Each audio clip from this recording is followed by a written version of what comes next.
Namaku Naila Larasati, 32 tahun. Orang-orang di kotaku mengenalku sebagai janda kaya pemilik toko emas terbesar di Tawang Rejo.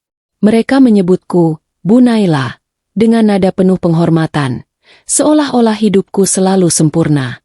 Mereka melihat rumah besar bergaya kolonialku, mobil-mobil mewah di garasi, dan penampilanku yang selalu rapi. Tapi tak satu pun dari mereka tahu bahwa aku menjalani hari-hariku dengan dada yang sesak.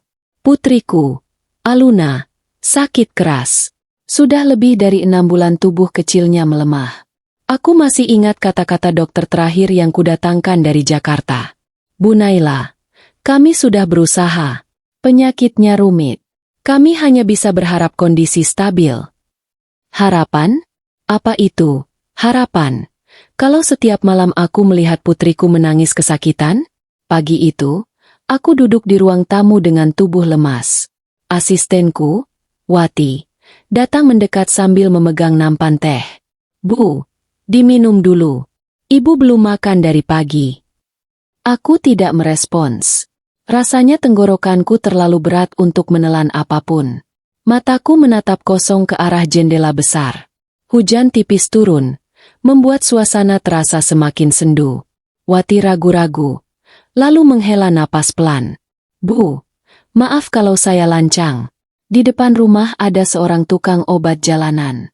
Katanya, dia bisa membantu. Aku mengangkat wajah. Tukang obat? Aku hampir tertawa pahit.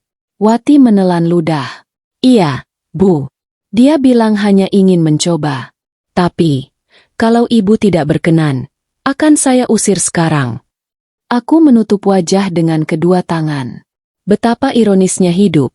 Aku punya uang, tapi tidak bisa membeli kesembuhan untuk anakku. Namun tetap saja, tukang obat jalanan terasa terlalu rendah bagi posisiku sebagai janda kaya. Biarkan dia sebentar, kataku akhirnya, dengan suara lemah. Tapi aku tidak janji apa-apa. Aku tidak tahu saat itu bahwa keputusan kecil itu akan mengubah seluruh hidupku. Saat aku keluar rumah, aku melihat seorang pria berdiri di bawah payung kecil dari daun pisang yang ia buat sendiri.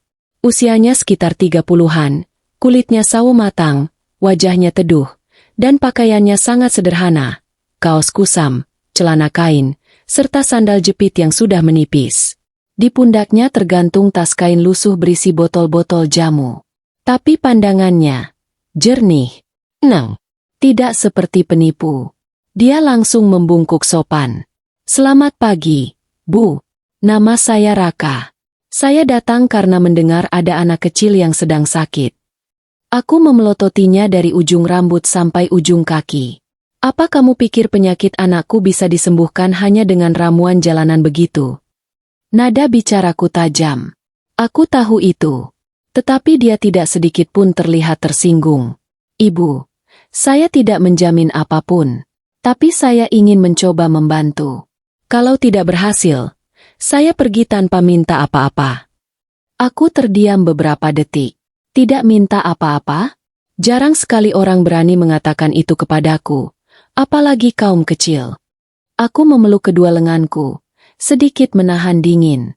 Baik sikapku maupun hatiku sedang kacau. Masuklah, kataku akhirnya.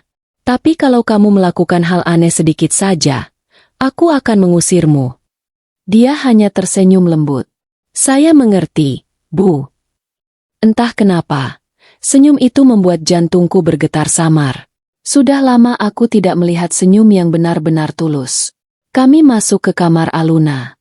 Raka berhenti di depan pintu, lalu menunduk pelan sebelum melangkah masuk, seolah ia menghormati ruangan itu. Aluna terbaring dengan wajah pucat. Napasnya pendek-pendek. Melihatnya lagi seperti itu membuat hatiku kembali terkoyak. Raka duduk perlahan di sampingnya. Ia memegang pergelangan tangan Aluna dengan sangat lembut, seakan takut menyakitinya. Tapi saat kulit mereka bersentuhan, sesuatu terjadi. Ekspresi Raka berubah. Matanya terpejam, dahi berkerut, seolah ia merasakan beban berat di dalam tubuh anakku.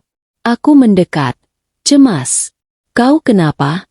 Jangan bilang kau pura-pura merasakan sesuatu. Dia membuka mata pelan. Ada yang tidak seimbang. Aliran napas dan darahnya tidak selaras. Ini bukan sekadar sakit fisik, Bu. Aku sontak tersinggung. Jangan bawa-bawa hal mistis. Aku panggilkan dokter, bukan dukun. Raka menatapku dengan tatapan yang sangat lembut. Tatapan yang tidak membantah, hanya menjelaskan. Bu, saya tidak bilang ini mistis. Saya hanya menjelaskan apa yang saya rasakan sebagai ahli herbal. Aku hampir ingin memarahinya lagi, tetapi sesuatu dalam nada suaranya meruntuhkan amarahku sedikit demi sedikit. Dia tidak sedang berbohong. Aku tahu itu. Biarkan saya mencoba, katanya. Kalau ibu tidak percaya, saya bisa berhenti kapan saja. Aku terdiam. Lalu, untuk pertama kalinya, aku mengangguk. Malam itu, kondisi Aluna memburuk. Tubuhnya panas, bibirnya kering, napasnya terengah-engah seperti sedang berlari. Aku duduk di lantai sambil memeluknya, menangis tanpa suara.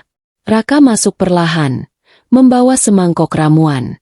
Bu, saya perlu waktu, dan ibu harus percaya pada saya. Aku tidak tahan lagi. Semua rasa putus asa, ketakutan, dan cinta seorang ibu bercampur menjadi satu. Aku berdiri, memegang kerah baju Raka, suara bergetar kuasa. Kalau kamu bisa sembuhkan putriku, aku ikhlas menjadi istrimu. Raka membeku, matanya melebar. Dia bahkan mundur setengah langkah. Bu, jangan berkata begitu. Ibu dalam keadaan panik. Aku menangis, memukul dadanya pelan. Aku serius. Aku tidak butuh harta. Aku tidak butuh lelaki kaya. Aku hanya ingin putriku hidup. Raka menahan kedua tanganku dengan lembut. Tatapannya jujur dan sangat dalam. Saya tidak menginginkan apapun dari ibu, katanya pelan. Tapi demi anak kecil itu, saya akan berusaha sekuat tenaga. Di tengah tangisan, aku melihat sesuatu. Sebuah ketulusan yang tidak pernah ditunjukkan lelaki manapun yang pernah mendekatiku sejak aku menjanda. Hari-hari berikutnya, kondisi Aluna perlahan membaik. Tidak drastis, tetapi jelas terlihat. Setiap pagi, Raka membuat ramuan. Setiap malam, ia duduk di samping tempat tidur Aluna, memijat titik-titik tertentu di lengannya sambil merapalkan doa. Aku mengamatinya diam-diam. Hingga suatu malam, aku melihatnya duduk di teras, merapal doa dalam bahasa Jawa kuno dengan suara lirih namun sangat khusyuk. Ada hawa teduh mengalir dari setiap katanya, membuat bulu kuduku berdiri bukan karena takut, melainkan kagum. Aku mendekat. Raka, siapa kamu sebenarnya? Dia terdiam, lalu menghela napas panjang. Saya cucu dari ahli herbal terakhir yang bekerja untuk Keraton Surakarta, Bu. Saya mempelajari ilmu pengobatan dari kecil. Tapi setelah kakek meninggal, saya memilih merantau, membantu siapa saja yang membutuhkan. Aku terpaku. Ternyata pria yang kusangka tukang obat jalanan adalah pewaris ilmu bangsawan. Di hatiku muncul rasa admirasi, kagum, dan sesuatu yang tak berani kuakui. Aku mulai mencintainya. 3 minggu setelah perawatan Raka, sesuatu yang tidak pernah terjadi sebelumnya akhirnya terjadi. Pagi itu, Aluna berlari kecil keluar kamar. Wajahnya cerah, matanya berbinar. Ibu, ibu lihat, aku bisa jalan tanpa sakit. Aku menutup mulutku, menahan tangis bahagia. Aku memeluknya erat, menciumi rambutnya. Lalu Aluna berlari ke arah Raka, dan memeluknya erat. Terima kasih, Ayah. Raka membeku. Aku juga. Aku menatap keduanya, anak kecilku dan pria sederhana itu, dengan air mata yang tak bisa kutahan lagi. Aku melangkah mendekat, menghapus air mata dengan tangan gemetar. Raka, janji itu masih berlaku, kataku lirih. Bukan karena putus asa lagi, tapi karena aku sudah melihat hatimu. Raka menunduk, suaranya pelan. Kalau ibu menerimaku sebagai pria biasa, saya siap menjaga Anda berdua dengan seluruh hidup saya. Aku memeluknya, dan dalam pelukan itu, Aku merasakan sesuatu yang tidak pernah kurasakan sejak suamiku meninggal.